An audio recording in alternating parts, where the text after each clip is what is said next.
বসন্তে পলাশ শিমুল ফুলের পাশাপাশি বাঙালির অন্যতম প্রিয় ফল আমের মুকুলও এসেছে গাছে গাছে।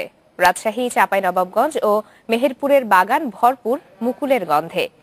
আবহাওয়া অনুকূলে থাকায় এবছর আমের ভালো ফলনের আশা করছেন কৃষি কর্মকর্তারা।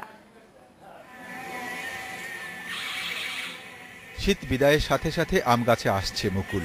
জলবায়ু ও মাটির গুণাগুণের কারণে উত্তরাঞ্চলের চেয়ে প্রায় 2 সপ্তাহ আগেই মুকুলের দেখা মেলে দক্ষিণের জেলাগুলোতে। এবছরও তার ব্যতিক্রম হয়নি।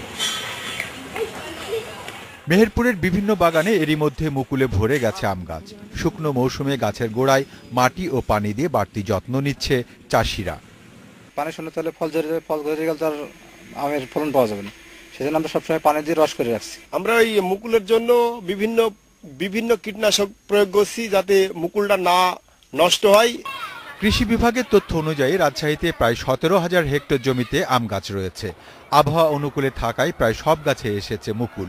এ সময়ে গাছে গাছে কীটনাশক স্প্রে করার পরামর্শ দিচ্ছেন কৃষি কর্মকর্তারা। আবহাওয়া কিন্তু এ পর্যন্ত সবকিছু অনুকূলে আছে আমের ফুল বের হওয়ার জন্য। তো এই ক্ষেত্রে 2টি স্প্রের কথা আমরা বলে থাকি। এই 2টি স্প্রে একেবারে ম্যান্ডেটরি। একটি হলো মুকুল আসার পর কিন্তু ফোটার আগে প্রথম স্প্রে, এবং দ্বিতীয় স্প্রেটি হবে আম যখন মটরদানা আকার ধারণ করবে। চাঁপাইনবাবগঞ্জে আমের মুকুল কীট পতঙ্গ থেকে রক্ষা করতে ব্যস্ত চাষিরা। তবে তারা বলছেন আগের বছর এ সময়ে আরও বেশি মুকুল এসেছিল। আগামী 2 সপ্তাহের মধ্যে সব গাছে মুকুল আসবে বলে আশা করছেন তারা। অন্য বছরের থেকে শীত কম, এই জন্য মুকুলটা আসতে লেগেছে। আমরা গাছের গোড়ায় পানি দিছি, স্প্রে দিছি। মুকুল আসতে লেগেছে, আস্তে আস্তে মুকুল বাড়াইছে।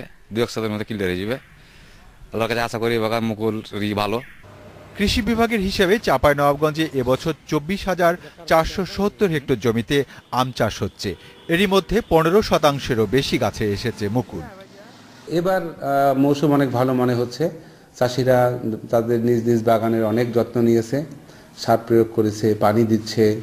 আশা করছি এবছরে অনেক ভালো আম হবে। আমের চাহিদা ও দাম ভালো থাকায় এসব এলাকায় প্রতি বছরেই বাড়ছে বাগানের সংখ্যা। এসব বাগানে আগাম পরিচর্যায় বেশি ফলন পাওয়ার আশা করছে চাষিরা। Mehboob Alam, independent news.